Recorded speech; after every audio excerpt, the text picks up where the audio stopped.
자신을 추구합시다. 나는 복받은 사람이다. 아멘. 성경의 절기를 보면 하나님의 시간표가 보이게 됩니다. 바다에서 이제 어업을 하는 분들은요, 항상 때를 봅니다. 물이 나갈 때가 있고 들어올 때가 있거든요. 기가 막히게 그 때를 통해서 일을 하게 되는 것을 보게 됩니다. 우리나라에도 절기가 있잖아요. 씨를 뿌리는 절기, 또 거두는 절기, 또 우수 비가 오는 절기, 그 다음에 상강 이제 쓰레기가 내리는 절기. 그 절기 보면서 시간표를 읽는 겁니다. 지금이야 시계가 있어서 시계가 알려주지만 옛날에는요, 시계가 어디 있습니까? 그래서 그 절기를 눈여겨보면서 자연의 시간표를 읽었습니다. 그리고 저 달을 보면서 초생달이구나. 오늘이 초하루인가 초이틀인가. 그러면서 이 달을 통해서 시간표를 읽었습니다. 그런데 과학 문명이 발달됨으로 말미암아 하나님이 주신 시간표를 뒤로 감춰버리고 시계가 주는 시간표대로 살다 보니까 인본주의가 완전히 우리의 세상을 주관하게 된 것입니다. 그래서 하나님께서는 이스라엘 백성들에게 7 절기를 주면서 그 절기를 통하여 하나님의 시간표를 알려줬습니다. 그런데 희한한 것은 이스라엘 백성들은 예수를 안 믿으니까 절기를 지키면서 시간표를 깨닫지는 못합니다. 그런데 이방인들은, 우리들은 예수를 믿는데 불구하고 절기를 모르니까 또 예수님을 기다리지를 않습니다. 그래서 우리 교회는 이제 내년부터 성경에 나오는 7 절기를 중심으로 하나님의 시간표를 쫓아서 신앙생활을 하려고 그렇게 계획을 세우고 있습니다. 그래서 첫 번째 이스라엘 백성 절기는 6월절입니다. 구약시대 절기 때마다 양을 잡아서 희생 제물로 번제로 하나님께 드리면서 주야장차 누구를 기다렸냐? 어린 양 대신 예수를 기다렸습니다. 세례관이 예수님이 세례받으러 바로 그 요단강으로 오자 세례관이 뭐라고 했습니까? 세상 죄를 지고 가는 하나님의 어린 양이로다. 그래서 예수님은 6월절 양으로 십자가에 못 박혀 죽으신 것입니다. 그래서 6월절 날 예수님은 십자가에 못 박아 죽으셨고요. 그 다음에 바로 무교절은 이제 무덤 속에서 무교절을 지켰고, 그 다음에 3일째 부활함으로 말미암아 초실절을 지켰습니다. 초실절이 뭐냐? 보리가 익는, 보리와 밀을 뿌리는데 밀보다도 보리의 이삭이 가장 먼저 익게 됩니다. 그래서 먼저 보리 이삭을 잘라가지고 가루를 만들어서 소재로 하나님께 드리는 절기가 바로 맥추절입니다. 그 첫 번째 초실절, 첫 번째 이삭을 바로 이렇게 따서 가루로 만들어서 소재로 드리는 절기가 바로 맥추절인데요. 그 맥추절부터 해가지고 49일, 77은 49일 동안 뭐하냐? 추수 기간이 49일입니다.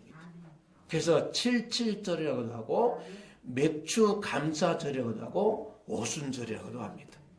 77은 49일 동안 이제 추수를 하고 바로 50일째 되는 날 하나님께 제사 드린다 해서 바로 맥추 감사절, 77절, 오순절이라고 하는 것이죠. 그래서 이스라엘 백성들의 절기 보면요, 맥추절, 오순절을 통해서 모든 추수가 다 끝나버리게 됩니다. 그리고 이제 추수를 끝나고 나서 뭘 기다리냐? 바로 새해를 기다리게 되는 거죠. 그게 7월 1일, 니산월 7월 1일, 그리고 유대력으로는요, 그날이 새해입니다. 새, 1월 1일이란 말이죠. 그러니까 바로 이 오순절, 맥추절을 통해서 모든 걸 다 준비하고 이제 추수하고 나서 뭘 기다린다고요? 새로운 해를 기다리는 것이죠. 그러니까 새로운 해가 뭐냐? 그게 이제 나팔절이거든요. 나팔절. 그러니까 오순절 날 나팔을 한번 불고요. 그 다음에 첫 번째 나팔은 오순절 때 불고 마지막 나팔은 바로 이 나팔절 때 부르게 됩니다. 데살로니가서 5장에 뭐라고 나왔냐면 마지막 나팔에 주님이 공중 재림에 오신다고 그랬거든요. 그래서 나팔절을 유심히 우리는 기억하고 있어야 됩니다. 그러니까 나팔절을 지키면 새해를 기다리잖아요. 새로운 세상을 기다리니까 이스라엘 백성들이 주님이 재림에 오실 날을 기다릴 거 아닙니까? 근데 유대인들은, 이스라엘 백성들은 예수를 안 믿는다는 것입니다. 그러니까 다시 오실 예수를 안 기다리죠. 우리는 예수를 믿는데 절기를 모르니까 다시 오실 예수를 또 안 기다려요. 그래서 사단이 얼마나 교묘하게 이 절기들을요, 대체 신학을 통해서 다 바꿔놔버리게 된 거예요. 예수님 오실 날도 5월 14일이 예수님이 오신 날이거든요.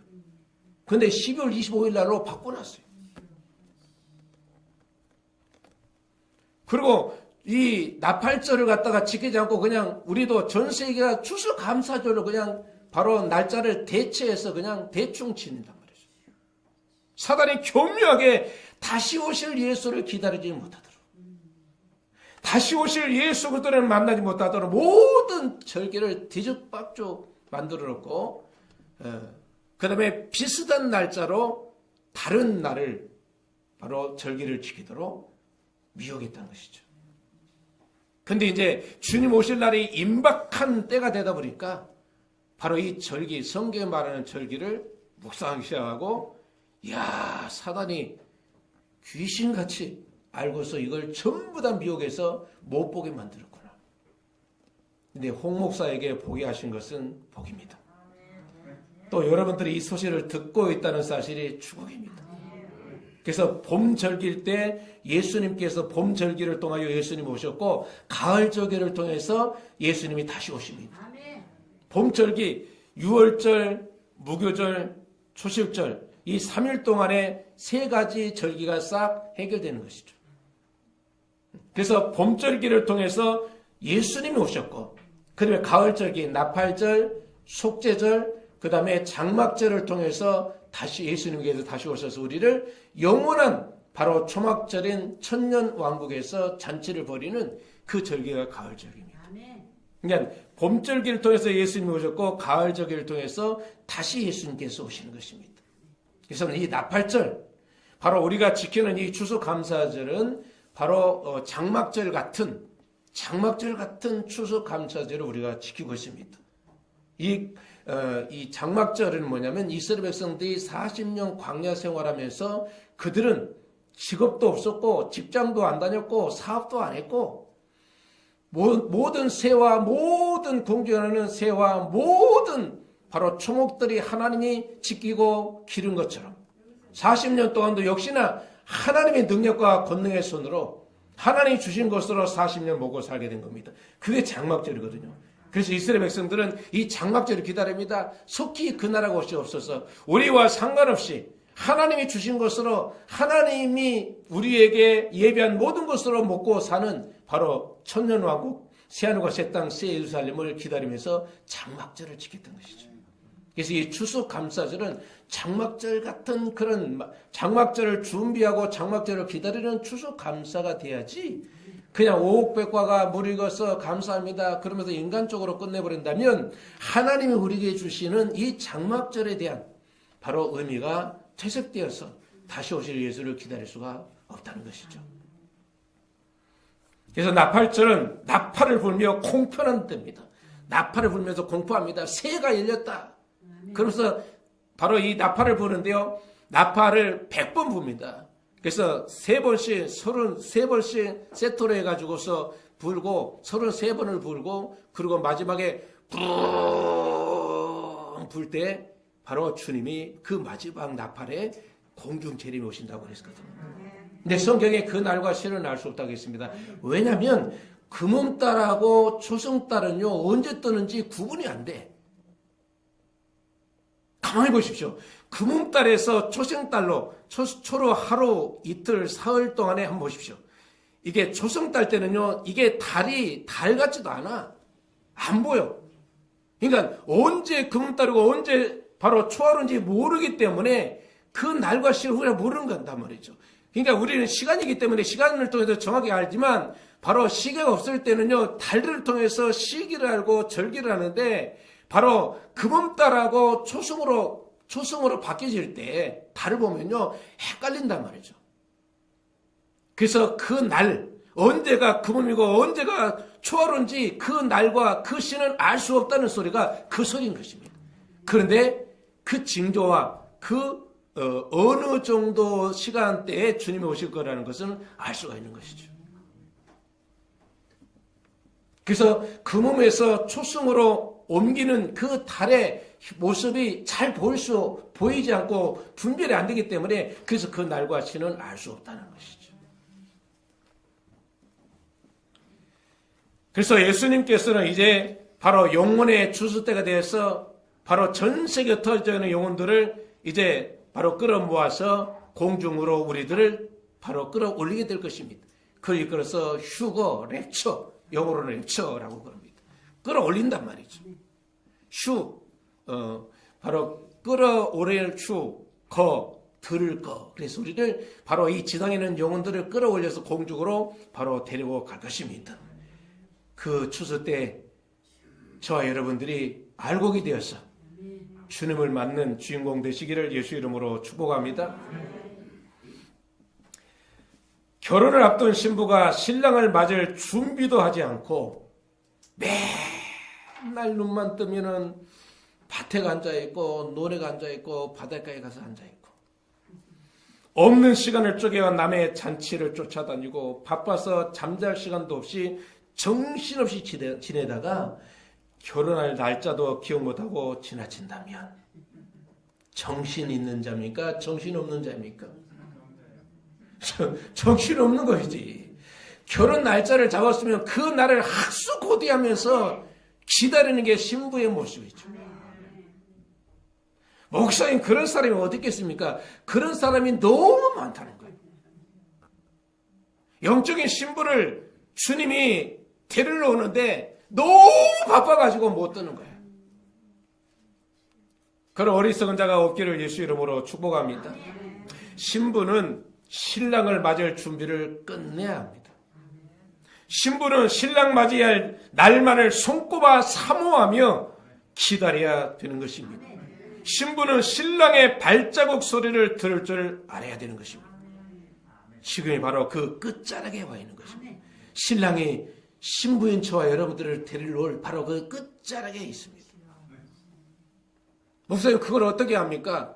바로 무화과나무가 싹이 나고 무화과나무가 이파리가 무성하면 여름이 온 줄로 알라 그랬습니다.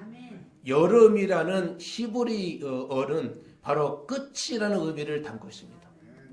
끝. 왜냐하면 바로 이 맥주절을 통해서 모든 게 다 끝난단 말이에요. 추수가 다 끝나고.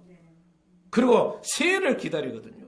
그래서 무화과나무 이파리가 무성한다. 그건 뭐냐? 끝이 왔다는 것을 의미하게 되는 것입니다. 이스라엘 나라의 상징이 바로 무화과나무인데요. 그 이스라엘 나라가 언제 회복이 됐냐? 1948년 5월 14일 날 2000년 동안 나라가 없이 살던 나라가 바로 1948년 5월 14일 날 극적으로 독립하게 됩니다. 우리나라는 1948년 바로 8월 15일 날 바로 전 세계에다가 대한민국이라는 이름으로 이제 독립을 선포합니다. 그러니까 이스라엘이 먼저 회복되고 우리나라 회복되고 전 세계 바로 전 세계 다른 나라의 속국이었던 나라들이 전부 다 해방됩니다. 영국의 속국으로 있던 스페인의 속국으로 있던 독일의 속국으로 있던 나라들이 전부 다 해방을 받게 됩니다. 그래서 이스라엘이 회복되면 모든 세계가 다 회복되게 되는 것이죠. 그래서 바로 예루살렘의 평화를 구하는 자는 형통할 것이라고 하는 것이죠. 그래서 1948년도 5월 14일 날 이스라엘 나라가 독립했거든요. 그리고 무화과나무 이파리가 무성하면 이스라엘 나라가 예수 믿는 사람들이 무성해지면 그때가 가까운 줄 알라 그랬거든요. 근데 바로 이스라엘 나라의 예루살렘만 3만 5천 명이 넘는 유대인들이 예수 믿는 유대인들이 생겨나게 되었습니다. 그리고 예수님께서 한 세대가 지나기 전에 이 모든 일이 다 이루어지리라 그랬거든요. 하나는 예수님 약속입니다. 그러면 어제 제가 이 인터넷을 통해서 이스라엘 나라의 남자들의 평균 수명이 몇 년이 그랬더니 80년이더라고요. 80년. 한 세대가 가기 전에 이 모든 일이 다 이루어지리라. 우리가 들림받아서 주님을 맞이할 뿐만 아니라 7년 대환란이 일어나는데 그게 한 세대가 지나기 전에 이 모든 일이 다 이루어지리라고 그랬습니다. 그럼 이스라엘 나라가 남자의 평균 수명이 80으로고 그래서 한 세대로 친다면 1948년 플러스 80년을 더하면 얼마입니까? 2028년이 되는 것이죠. 7년 환란을 빼면 2021년이 되는 것입니다. 그런데 내년에 주님 오신다, 꼭 오신다는 소리 아니니까 나를 또 이단으로 만들지 마십시오. 그러게 임하겠다는 거예요. 한 세대가 80년인지 85년인지 그거는 몰라. 그런데 다윗이 말하기를 인생 70이요 강건하면 80이라고 그랬습니다. 그게 지금도 이스라엘 나라가 평균 수명이 남자 평균 수명이 80이라니까요. 그냥 주님 오실 날이 너무 임하겠다는 것을 우리가 보여주고 있습니다. 무화과 나무 이파리가 무성에 찌면 때가 이른 줄 알라. 한 세대 무화과나무 세대가 바로 끝나기 전에 한 세대가 끝나기 전에 1948년도 태어난 그 사람들이 죽기 전에 태어난 사람들이 죽기 전에 이 모든 일이 다 성취될 것을 말씀하고 있다는 것이죠. 그래서 신랑인 예수님께서 신부인 교회들을 저와 여러분들을 데리러 올 시간이 바로 임박해 있다는 것을 우리에게 보여주고 있는 것입니다. 이 사실을 듣는 자, 보는 자, 지키는 자가 복이 있다고 바로 요한계시록 1장 4절은 말씀하고 있습니다. 그러면 예수님의 신부될 성도의 모습은 어떤 모습인가? 어떤 사람을 신부감으로 데리고 가는가? 오늘 본문 6장 4절 보십시다. 6장 4절. 아가서 6장 4절. 신부의 모습, 신부될 성도의 모습은 어떤 모습입니까? 6장 4절 같이 읽겠습니다. 내 사랑아 너는 디르사같이 어여쁘고 예루살렘같이 곱고 깃발을 세운 군대같이 당당하구나. 신부될 성도의 모습은 뭐냐? 당당해야 됩니다.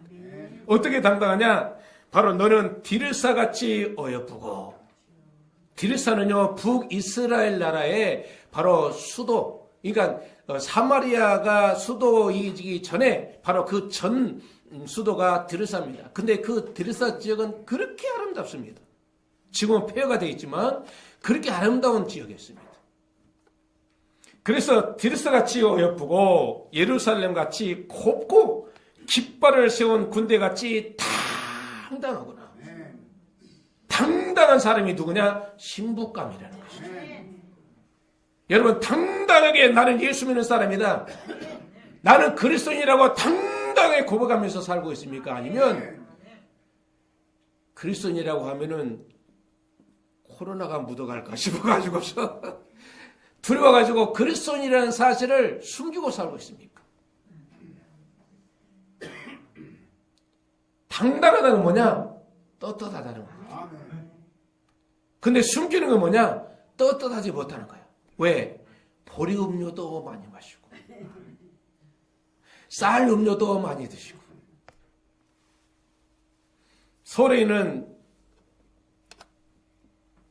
분들은 당일을 마치고 나서 보리 음료를 그렇게 마시더니 맥주, 또 쌀 음료를 많이 드신대요. 막걸리, 쇠주. 그러면서 어떻게 자기가 그리스도인이라고 당당하게 회사에서 이야기할 수 있겠습니까? 예수님이 데려올 신부는 당당해야 됩니다. 가정에서도 당당해야 되고, 회사에서도 당당해야 되고, 사회에서도 당당해야 되고, 어느 곳에서도 당당해야 됩니다. 뭔가 꿀리니까 당당하지 않지 않아요. 그렇죠? 뭐가 꿀리는 게 있으니까. 내가 예수 믿는다고 그러면은 욕할까봐 뒤통수가 간지르니까 바로 당당하지는 못한다는 것이죠. 두 번째 7절 보십시다. 4장 7절. 아가서 4장 7절. 여러분, 아가서는요 다시 오실 예수 그리스도 재림에 대해서 바로 아가 선지자를 통해서 우리에게 말씀하신 것입니다. 두 번째 4장 7절. 아가서 4장 7절 같이 읽겠습니다. 시작. 나의 사랑 너는 어여쁘고 아무 흠이 없구나. 예, 당당하니까 4장 7절 나의 사랑 너는 어여쁘고 아무 흠이 없구나. 신랑 대신 예수 그리스도의 신부의 조건은 뭐냐? 흠이 없는 것입니다. 여러분, 육신의 신랑도 흠이 있는 신부를 데려갈 신랑이 어디 있겠습니까? 하물며 만왕의 왕이요 만주의 주가 되신 주님의 신부, 주님의 중전마마감을 선택하는데 흠이 있는 신부를 데려가겠습니까? 여러분, 천국에서는요 가장 위대한 사람이 누구냐? 예수님의 신부고 두 번째는 순교자입니다. 신부가 돼야 됩니다. 예수님의 신부가 돼야 됩니다. 그래서 천국에서 가장 큰 자는 누구냐? 신부입니다. 예수님의 신부. 그 다음에 순교자. 세 번째는 요한계시록 19장 7절로 8절. 그래서 아가서하고 요한계시록은 일맥상통하고 있는 것이죠. 요한계시록 19장 7절 8절. 예수님의 신부의 조건. 첫 번째는 당당해야 되고, 두 번째는 흠이 없어야 되고, 세 번째는 요한계시록 19장 7절 8절.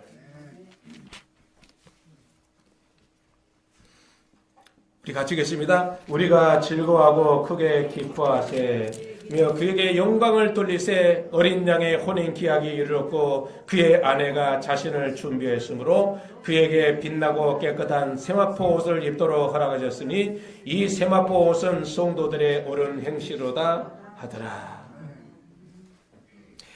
예수님의 신부의 조건은 뭐냐? 기뻐하고 즐거워하는 자입니다. 신랑을 맞이할 때 기쁘고 즐겁게 맞이해야지 당당하지도 못하고 가자니 거시기 하고 안 가자니 거시기 하고 이러지도 못하고 저러지도 못하면은요 땡이죠. 기쁘고 즐거운 날이 됩니다. 주님이 나를 데려올 때 그날은 기쁘고 즐거운 날이 됩니다. 누가 그러게 되냐? 바로 7절에 보니까 우리가 즐거워하고 크게 기뻐하며 그에게 영광을 돌리세. 어린 양의 혼인 기약이 이르렀고 그의 아내가 어떻게 했으므로 자신을 준비했으므로 당당하게 흠이 없게 살았기 때문에 바로 신랑을 맞이할 신부로 자기 자신이 준비했다는 것이죠.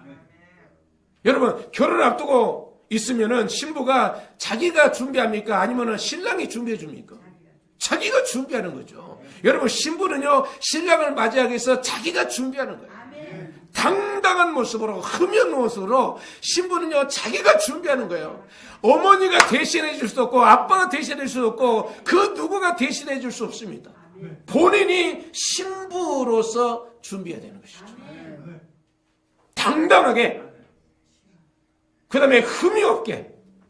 그래서 그 날이 다가오면 다가올수록 기쁘고 즐거운 날이 되도록 준비해야 된다는 것이죠. 이렇게 자신을 위하여 준비하시고 자신을 위해서 자기가 스스로 준비할 때 8절 가지겠습니다. 시작. 그에게 빛나고 깨끗한 세마포옷을 입도록 허락하셨으니, 스스로 당당하고 흠이 없게 스스로 준비하여 주 앞에 섰을 때 신랑이 빛나고 깨끗한 세마포 면사포를 내밀면서 입도록 허락하는 것이죠.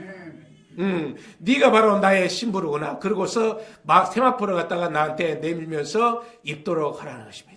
네가 내 신부야. 네가 내 신부야. 내가 기다렸던 네가 내 신부야. 그러면서 예수님이 우리에게 빛나고 깨끗한 세마포를 옷을 입도록 허락하게 되는 것이죠. 당당해야 됩니다. 당당해야 됩니다. 당당하지 못하면 그 인형 아줌마를 데려와서 당당해야 됩니다. 어디든지 당당해야 됩니다. 당당하려면 흠이 없어야 됩니다. 그리고 당당하고 흠이 없는 사람은 그 날이 가까워질수록 기쁘고 즐거운 날이 되어서 기다리게 되는 것이죠. 그래서 준비된 신부가 당당하고 세마포 옷을 입도록 허락받은 신부가 당당합니다. 있는 모양 없는 모양을 내면서 이리 흔들 저리 흔들면서 엉덩이를 흔들면서 신랑을 맞이하기 위해서 가는 것이죠. 한번 흔들어 보시래요. 그럼 세 번째 9절 보십시다. 19장 9절 시작. 천사가 내게 말하기를 기로 가라. 어린 양의 혼인잔치에 청함을 받은 자들은 복이 있도다 하고 또 내게 말하되 이것은 하나님의 참되신 말씀이라 하기로. 청함을 받은 신부가 당당합니다. 이제 신랑이 혼인을 준비했고 신부를 이제 부르고 신랑 입장에서 신랑의 입장에 있는데 신부 누구누구 입장 그랬는데 신부의 이름을 안 부른다면 얼마나 황당하겠어요. 홍길동이 대신에 홍성자이 그러면요 할렐루야하고 홍성자이가 딴딴따단 따단딴따단 따단딴따단따단따단따단따단 그러면서 신랑을 맞으러 들어가는 것이죠. 얼마나 신나겠어요. 저는 그날만 학수고대 하고 있습니다. 이 땅에 미련이 없습니다. 그날만 학수고되고 있습니다. 그러니까 신랑의 발자국 소리가 나면요 자다가도 깜짝 일어나가지고서 아 벌써 오셨나 그러고서 신랑을 맞이할 준비를 늘 하고 있습니다. 저만 그러지 말고 여러분도 그래야 된다는 거예요. 아멘. 그런데요 이 사단은 교묘하게 우리를 미혹하고 있습니다. 이 소리를 못 듣게 만듭니다. 그리고 사람들은요 자꾸 우리를 미혹합니다. 신세계가 열릴 것이다. 뉴 월드 오더라는 새로운 세계가 열릴 것이다. 새로운 평화가 이룰 것이다. 세계가 평화의 세계가 일어날 것이다. 그러면서 사람들을 미혹합니다. 지금은 영적 부흥이 일어날 때입니다. 죽은 자가 살아날 때입니다. 잠자는 자들이 깨어날 때입니다. 신랑 대신 예수 그리스도께서 신부들을 지금 깨우고 있다는 사실을 알아야 됩니다. 여러분 코로나19는 잠자고 있는 신부들을 깨우고 있는 겁니다. 전 세계에 있는 신부들을 깨우고 있는 겁니다. 여러분 미국의 그 많은 사람들 가운데 3,500명이 올해 한 해 3,500만 명이 회개하고 주님께로 돌아왔다는 사실 아십니까? 전 세계 잠자고 있는 영혼들을 깨우고 있는 겁니다. 신부를 깨우고 있는 겁니다. 신랑이 바로 이제 발자국 소리를 내면서 바로 한 발자국 한 발자국 내밀고 있으면서 신부들을 깨우고 있는 겁니다. 신부들이여 일어나라. 신랑이 왔다. 신랑 왔다. 그러면서 깨우고 있는 겁니다. 잠자고 있으니까 내년에는요 2도 3도 높은 또 전염병이 이제 유행하게 될 것입니다. 그래서 내년이 마지막일 수도 있습니다. 꼭 마지막은 아닌 게 또 내년이 마지막이라고 또 시한부 종말론자로 또 저를 갖다 몰지 마십시오. 그렇다 이 말이에요. 너무 임박했다는 말이에요. 준비해서 나쁠 건 없잖아요. 준비 않고 그야말로 무방비 상태에 있다가 주님이 오시면은요 황당한 일이 반다. 그러나 준비하고 있으면 오늘 오시든지 내년 오시든지 2년 후에 오시든지 준비하고 있는 사람들은 혼자 만나는 거죠. 세상은 더욱 악해져서 고통 가운데 가게 될 것입니다.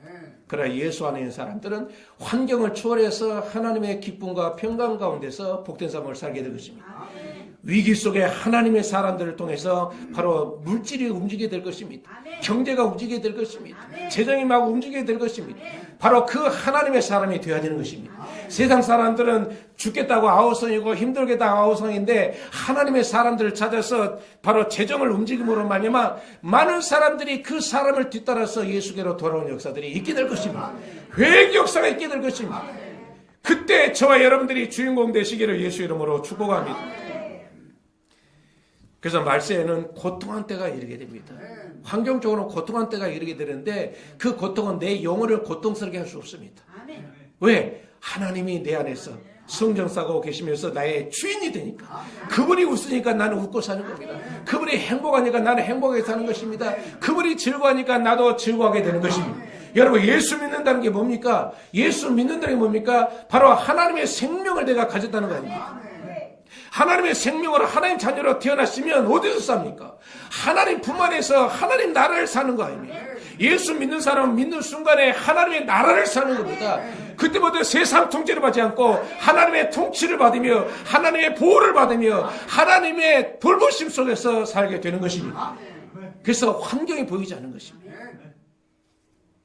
만약에 선자가 말한 것처럼 외양간에 송아지가 없고 우리의 소가 없고 밭에 곡식이 없고 무화과 나무 열매가 없을지라도 나는 여호와의 이름으로 인해서 기뻐하고 하나님을 인해서 즐거워하리라. 이게 무슨 소리인지 이해가 돼야 됩니다. 우리가 없으면요 죽을 것 같아. 뭐 먹어 산대? 뭐 먹어 살기는 밥 먹어 삽니다. 어떻게 해요? 하나님이 주어서 먹어 사는 거죠. 그걸 40년 광야를 통해서 우리에게 보여줬습니다.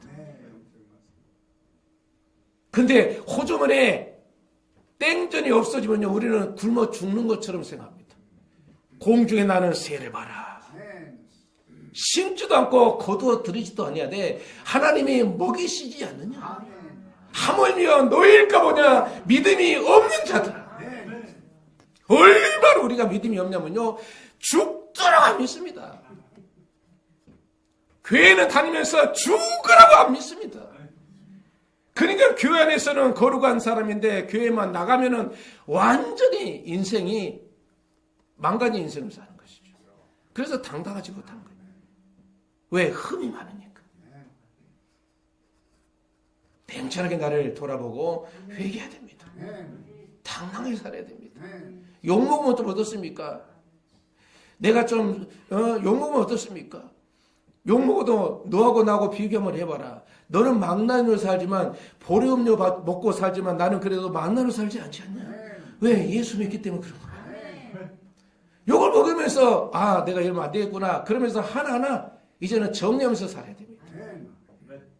그래서 당당하게 흠이 없게 사시기를 예수 이름으로 축복합니다. 그러면 신랑이 신부를 찾아가고 있는데 바로 아가서로 다시 넘어갑시다. 아가서 2장 10절에 신랑이 신부를 찾아옵니다. 2장 10절. 아가서 2장 10절 신랑이 신부를 찾고 있습니다. 2장 10절. 2장 10절 아가서 2장 10절 같이 읽겠습니다. 나의 사랑하는 자가 내게 말하여 이르기를 나의 사랑 내 어여쁜 자야 일어나서 함께 가자. 들어보십시오. 바로 신랑을 학수고대하고 기다렸던 신부라면 신랑이 나의 사랑하는 자야 나의 사랑 내 어여쁜 자야 일어나 함께 가자. 바로 예식장으로 가자 결혼식장으로 가자 그러면 할렐루야 하고 뒤따라와야 정상이 아닙니까? 아니 신랑이 예식장으로 데리고 간다는데 잠자다 말고 얼른 일어나야 될 거 아니에요. 그게 정상 아닙니까? 신랑이 데려와서 야 예식장 가자 결혼식장 가자 결혼하자 그럼 얼른 일어나서 뒤따라가시기를 예수 이름으로 축복합니다. 그런데 이 신부가 어떻게 하고 있는지 11절 13절 볼까요? 11절 13절 13절 11절 13절 11절 그러면 이 신랑 대신 예수님이 신부를 데려올 때는 언젠가 언제 우리를 데려올 것인가 그 때를 이야기하고 있습니다. 11절 13절 시작. 겨울도 지나고 비도 그쳤고 지면에는 꽃이 피고 새가 노래할 때에 내가 이르는데 비둘기 소리가 우리 땅에 들리는구나. 무화과나무에는 푸른 열매가 익었고 포도나무에는 꽃을 피워 향기를 토하는구나. 나의 사랑 나의 어여쁜 자야 일어나서 함께 가자. 언제? 겨울에?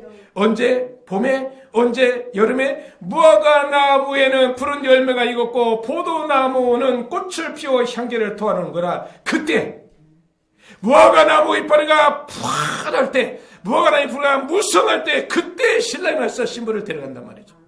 그러니까 지금 예수님 초림도 아니요. 예수님이 2000년 전에 오시지 않았어. 오시기 2700년 전에 지금 이야기하고 있는 거예요. 기가 막히지 않습니까? 어떻게 예수님이 오시지 않았는데 오신 예수에 대해서 이야기도 하지 않으면서 다시 오실 예수, 공중에 재림에 오실 예수에 대해서 어떻게 2700년 전에 이야기를 갖다가 후의 이야기를 아가서가 이야기하고 있는 말이죠. 기가 막히지 않습니까? 이게 영적 세계입니다. 영의 세계는 과거, 현재, 미래가 하나입니다. 하나. 우리는 육신이라는 옷 입고 시간이라는 이 시간 속에 우리가 갇혔기 때문에 과거, 현재, 미래가 있지만요. 육신의 세계를 벗어버리면 영의 세계는요. 어제나 오늘의 영원토록 동일합니다. 그래서 2700년 후뿐만 아니라 5000년 후 영원한 세계를 갖다 바꾸는 거예요. 그래서 아가서는 다시 오실 예수 그리스도를 이야기하는데 언제? 겨울도 지났고 봄도 지났고 이제는 무화과나무가 풍성하고 그 다음에 포도 열매가 주렁주렁 맺히는 그때 일어나자는 것이죠. 그때가 뭐냐? 나팔절 때입니다. 내년부터 나팔절이 기대가 되겠죠. 그렇죠? 봄에는 안 와. 초림으로 오셨기 때문에 가을절 절기에 주님이 오시죠. 초림의 절기는 봄철에 이게 성취가 됐고 이제 다시 오실 예수님의 절기는 가을절기입니다. 가을절기. 들어놓으면 여러분들이 큰 유익이 있을 줄로 믿습니다. 그래서 무화과나무 이파리가 무성한 때는 여름인데 이 여름이라는 히브리어 말은 끝이라는 의미를 담고 있습니다. 끝. 마지막이라는 그런 의미를 담고 있는 것이죠. 그런데 그 날짜와 시간은 아무도 모릅니다. 왜? 금음달에서 초승달로. 나팔절은요 유일하게 초승입니다. 초하루가 나팔절입니다. 뭐 유월절, 그 다음에 오순절, 다른 맥추절, 이 모든 절기는 장막절 전부 다 15일 날인데 유일하게 나팔절만 초하루입니다. 그러니까 금음에서 초하루, 초승달로 옮기는 그 달이 이게 달이 안 보인단 말이에요. 이게 금음인지 초승인지 구별이 안 돼. 그래서 그 날과 그 시는 알 수 없다는 것이죠. 근데 때는 알 수가 있는 것이죠. 때는. 그래서 도둑이 어느 시점에 올 줄 알았더라면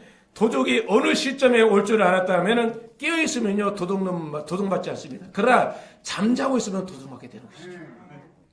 그래서 깨어있어야 될 것을 말씀하고 있습니다. 깨어있어야 되는 게 뭐냐? 때를 알고 있어야 하는 것입니다. 오늘 예배 나온 사람들은 횡재 만난 사람인 줄로 믿습니다. 왜? 가을절기에 주님이 오시는 게 아니라 바로 가을절기에, 봄절기에 초림에서 오셨고 그 다음에 가을절기에 다시 오실 예수님이 오신다는 것을 성경을 통해서 우리가 하게 되기 때문에 때를 아는 것은 바로 깨어있을 수 있는 비밀입니다. 봄에는 자빠져 자도 괜찮아요. 근데 가을철에는 자빠져 하면 안 돼. 왜? 신랑이 언제 올지 모르니까. 아멘. 특히 나팔절 때는요, 나팔절 바로 7일 동안 지키는 이 나팔절, 7일에서 10일 동안 지키는 나팔절 때는 자면 안 돼요. 언제 올지 모르기 때문에. 잠자고 있던 우리들은 깨우기 위해서 코로나 바이러스를 통하여 전 세계 팬데믹 사건을 일으킨 겁니다. 신부들이여 일어나라, 신부들이 일어나라 그러면서 깨우고 있는 것입니다. 그리고 선교하느라고 바쁘고 사업하느라고 바쁘고 장사하느라고 바쁘고 바빠서 도저히 숨 쉴 겨를도 없는 사람들을 전부 다 어디에 처박아놓냐? 골방에다가 다 처박아놓은 거예요. 집에다가 다 처박아놓은 거예요. 왜? 회개하고 신부 맞이할 준비하라고. 얼마나 감사합니까? 그러면 이렇게 신랑이 와가지고서 이제는 지면에 꽃도 피우고 새가 노래 부르면서 무화과나무에는 푸른 열매가 있고 포도나무에 꽃을 피우고 향기를 내고 오는데 야야야 사랑하는 신부야 일어나라 같이 가자 그렇게 깨우고 있는데 이 신부의 바로 상태는 어떤 상태인가? 5장 3절로 가보십시다. 아가서 5장 3절. 아가서 5장 3절. 이렇게 만반에 준비하고 신랑이 이제 신부를 데려오는데 신부가 어떻게 하고 있는지 5장 3절 보십시다. 5장 3절 시작. 내가 옷을 벗었으니 어찌 다시 입겠으며 내가 발을 씻었으니 어찌 다시 더럽히겠느냐 마는. 여러분 신랑이 애시장에 들어가자. 야 내일 애시장 날인데 바로 일어나자 가자 그러면요 잠자기 위해서 들어올 때는 얼른 입고 나와야지. 나 씻고 잠옷 입고 들어놓는데 어찌 다시 일어나가지고 옷을 갖다 갈아입으랴.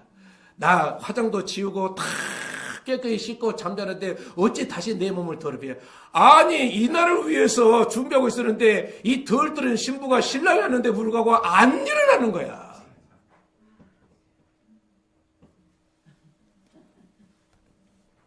그런 덜덜한 신부가 어디 있습니까? 아니 이것 때문에 신앙생활하고 이것 때문에 전 세계를 바쳤어 믿음생활을 했는데 신랑에서 예식장에 가자고 그러는데 나 지금 옷 벗고 자고 있거든요. 근데 어찌게 내가 일어나겠습니까?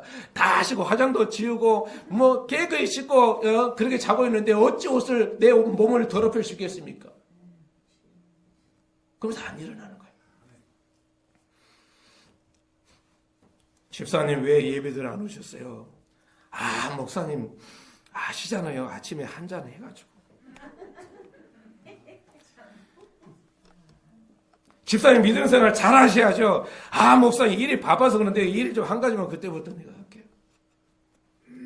집사님 이제 예배 잊어버렸나 봐요. 아 목사님 애들이 가지 말라고 그냥 자꾸 막아가지고 그냥 갈 수가 없네요. 신랑이 지금 신부를 부르고 있는데 자꾸 변명하면서 안 일어나는 거예요. 평생 신앙생활 결과가 안 일어난다면 얼마나 황당하겠습니까? 일어나지 않으면요 영원한 멸망입니다. 일어나시기를 축복합니다. 그래서 담임 목사가 있는 거야. 집사님 그러면 안 되죠. 알았습니다. 죄송합니다. 그러면서 회개하고 돌아올 생활 해야지. 한잔 해버렸다니까요. 그러면서 그냥 나 원래 생각한다면요. 신랑을 어떻게 맞이하겠습니까? 라오디게아 교회는 차지도 않고 뜨겁지도 않는 교회였습니다. 믿음생활은 차갑든지 뜨겁든지 둘 중 하나야지. 나는 너무 뜨거운 성령 충만한 교회는 갈 수 없어. 그냥 평안하게 뜨겁지도 않고 차갑지도 않고 그냥 미지근하게 신앙생활 하다가 갈래요. 100% 미국 갔어요. 라오디게아 교회입니다. 내가 토해내치라고 그랬습니다. 뜨겁든지 차든지 내가 뜨겁든지 차든지 그래야지 미치겠니 이것도 아니고 저것도 아니고 이런 사람이요 사람을 잡는 거야. 뜨겁든지 차든지 해야지. 믿음이 있는 것도 아니고 없는 것도 아니고 목사를 헷갈리게 만드는 거예요. 어떻게 보면 있는 것 같은데 어떻게 보면 없는 것 같기도 하고 도대체 어느 장단에 춤을 춰야 될지 모르는 거예요. 나는 부자 그러면서 나는 부자라 부족한 것이 없다 이 겁니다. 나는 부족한 것이 없다 이거죠. 그게 라오디게아였습니다. 라오디게아 교회는요 대형 교회였습니다. 지역적으로도요 상업이 발달되고 그래서 어마어마하게 대형 교회였습니다. 부족한 것이 없습니다. 조직적으로 뭐 부서마다 그냥 뭐 아프리카 선교팀에서 네 알았습니다. 아프리카 선교 아시아 선교팀 네 알았습니다. 아시아 선교팀 그러면서 부자가 되어서 전 세계에 그런 사업을 많이 했던 그런 교회였습니다. 근데 예수님께서 뭐라고 합니까? 예수님께서 내 자신이 비참하고 불쌍하고 가난하고 눈멀고 벌거벗은 사실을 전혀 모르고 있고 그래서 열심을 내라. 뜨겁더니 차든지 하지 말고 열심히 내고 뜨겁게 신앙생활 해라. 내가 문 밖에 서서 두드리노니. 지금 신랑 아가서가 지금 신랑이 신부를 지금 깨우고 있는 겁니다. 문 밖에서 두드리고 있는 거예요. 두드리는데 불구하고 내가 옷 보고 자는데 왜 딸을 갖다 이렇게 세우려니까 다 씻고 자는데 왜 내가 또 어떻게 더럽히겠습니까? 일할 수 없습니다. 그러면서 자빠져 자고 있는 거예요. 라오디게아 교회처럼 문을 두드리고 있는데 문을 두드렸더니 누구든지 내 음성을 듣고 문을 열면 내가 그게 들어가 그릇두부로 먹고 나는 그릇두부로 먹으리라 그랬습니다. 그러나 열지 않으면 그것으로 끝나버리게 되는 것입니다. 그게 라오디게아 교회였습니다. 그런데 어떻게 2700년 전에 바로 2700년 후에 일어난지를 알고서 라오디게아 교회 같은 성도들이 있을 걸 알고서 아가서가 어떻게 이걸 기록했냐 이거죠. 기가 막히지 않습니까? 문을 두드릴 때 열고 주님을 맞이하시기를 축복합니다. 신랑이 얼마나 기다렸냐. 5장 2절 아가서 5장 2절 신랑이 신부를 얼마나 기다렸냐. 아가서 5장 2절 시작. 내가 잘지라도 마음은 깨었는데. 이거 보십시오. 자빠져 자고 있는데 마음은 깨어서 다 듣고 있는 거예요. 다시요. 내가 잘지라도 마음은 깨었는데 나의 사랑하는 자의 소리가 들리는 거라. 귓구멍은 살아있어. 문을 두드려 이르기를 나의 누이 나의 사랑 나의 비둘기 나의 완전한 자야. 문을 열어다오 문을 열어다오 문을 열어다오. 그러면서 바로 내 머리에는 뭐가 이슬이, 내 머리털에는 밤이슬이 가득하였구나. 꼭박 씌워서 이슬 맞춰서 신랑의 머리에 이슬이 그냥 피가 흐르도록 그렇게 기다도록 바로 이 자빠져 자고 있더라고요. 그러니 신랑이 신부를 데려오는데 신부가 그렇게 자고 밤새도록 바람 맞췄으니 신랑이 데려가고 싶겠어요. 나중에 오더라도 너 누구냐 모른다 할 수밖에 없죠. 결과 6절 7절 봅시다. 6절 7절 6절 7절 시작. 내가 내 사랑하는 자를 위하여 문을 열었으나 그는 벌써 물러갔네. 그가 말할 때 내 혼이 나갔구나. 내가 그를 찾아도 못 만났고 불러도 응답이 없더라. 성안을 순찰하는 자들이 나를 만나매 나를 쳐서 상하게 하였고 성벽을 파손하는 자들이 나의 겉옷을 벗겨 가져갔다. 밤새도록 바람 맞춰놓고 이제는 잠자고 다 자고 이제 가서 신랑을 맞아 계속 왔더니 이미 떠난 것이요. 미련한 다섯 처녀처럼 미련한 자가 되지 않기를 예수 이름으로 축복합니다. 예수님이 그렇게 문을 두드리는데 목사님은 왜 그렇게 두드리면서 그러면 안 됩니다. 그러면 안 됩니다. 그렇게 되는데 불구하고 잘 거 다 차고 먹을 거 다 먹고 놀 거 다 놀고 이제 가볼까? 이제 양평수에 가볼까? 교회 성도들이 한 사람도 없어. 왜? 다 올라가 버릴까?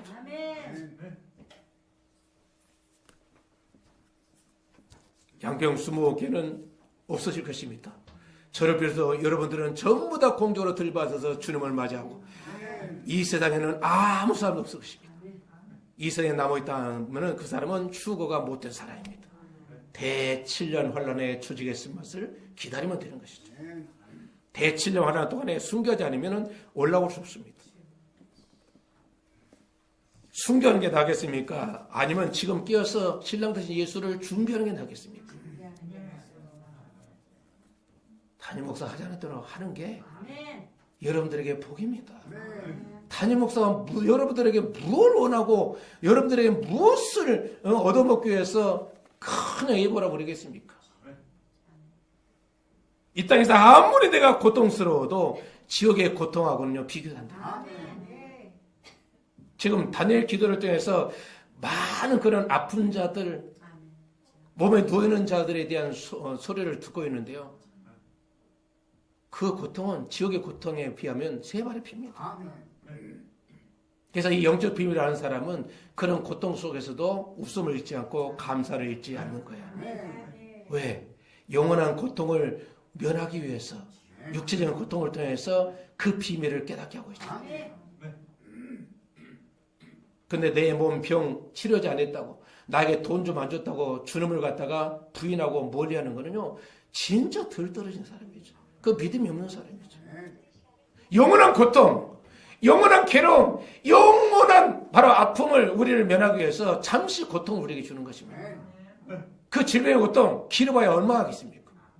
100년 더 갑니까? 100년 지나면 100년이 아니라 지금 사한 세월이기 때문에 몇십 년 지나면 끝나는 거예요. 그리고 영원히 아픔도 죽음도 곡하는 것도 없는 영원한 천국이 우리 위해서 기다리고 있는 겁니다. 아버지가 우리 위해서 집을 저르고 기다리고 있는 겁니다. 그래서 이 땅에 미련이 없는 거죠. 예수 믿는 사람이 이 땅에 미련 두고 사는 게 아니라 하늘나라에 대한 소망과 희망 가지고 사는 것입니다. 아브라함과 이삭과 야곱과 요셉이 그렇게 살았습니다. 더 나은 안식, 더 나은 하늘나라의 바로 성을 바라보면서 텐트 생활하면서 장막 생활한 것을 보게 되는 것입니다. 문을 두드릴 때 여시기를 축복합니다. 그래서 문은 열었으나 그가 벌써 물러갔네. 기름 준비지 못한 어리석은 바로 처녀들처럼 바로 이제는 일어나서 신랑을 맞으러 가자 그러고 일어나는데 신랑이 보이질 않는 거예요. 아이, 목사님, 추수는 하고 내가 열심히 할게요. 직장에 바빠가지고 은퇴를 하고 나서 이제 믿음 생활 할게요. 자식 결혼이나 시켜놓고 내가 이제 신앙생활 할게요. 딱 한 번 이제 여행 갔다 와가지고 내가 신앙생활 제대로 할게요. 근데 그거는 내 생각이죠. 내 생각이죠. 여행 갔다 오는데 그 이튿날부터 들은 후 일어나지 못해. 어떻게 신앙생활 하겠습니까? 여러분, 은퇴하고 나서 내가 신앙생활 하겠다 그러는데 그때 내가 내 마음대로 건강에 받쳐준다면 감사한데 건강 내 마음대로 장담할 수가 없는 겁니다. 나에게 기회가 왔을 때 그 시간을 쪼개서 하나님을 섬기고 하나님 만나는 것이 지혜인 것입니다. 내가 그를 찾아도 만날 수 없고 불러도 응답이 없구나. 만세의 때가 있는 것입니다. 때를 잘 잡는 사람이 복 있는 것입니다. 지금 추수 때인데 씨를 뿌리겠다고 벼치러 가지고 서 막 밭에 갖다 뿌리고 논에다 뿌린다면 사람들이 뭐라고 그러겠습니까? 만세의 때가 있는 거예요. 심을 때가 있고 또 그걸 갖다가 이제 기를 때가 있고 거둘 때가 있는 거예요. 주님이 부를 때 만세를 제쳐놓고 신랑을 맞이해야 되는 것입니다. 그래서 신랑을 이제 놓치고 나니까 성 안에 순찰하는 자들이 나를 상하게 그 몸을 갖다가 가만 놔두겠습니까? 사단이 완전히 도둑질해서 상하게 만들고 성벽을 파손하는 자들이 나의 겉옷을 벗겨갔도다. 도둑맞은 인생이 되어버리게 된 것입니다. 구약 성도들도 다시 오실 주님을 공중으로 끌어올려갈 휴거를 준비하라고 이야기하고 있었던 것입니다. 하물며 지금 말세의 지마를 살고 있는 우리들은 주님이 천국문을 활짝 열어놓고 이제 몇 초 남았냐? 미가엘 천사야 몇 초 남았냐? 이러고 계시는 거예요. 몇 초 남았냐? 몇 초 남았냐? 그래서 신부의 조건은 당당해야 된다. 가정에서도 당당하고 직장에서도 당당하고 삶에서도 당당하고 생활에서도 당당하고 그러려면 뭐 해야 된다? 흠이 없어야 됩니다. 흠이 없어요. 용서같이 당당하려면 흠이 없어야 됩니다. 그래서 세상의 빛으로 어둠을 밝히는 빛이 되어서 당당하게 예수님의 신부로 사시기를 예수 이름으로 축복합니다. 아멘. 우리 찬양하고 기도하도록 하겠습니다.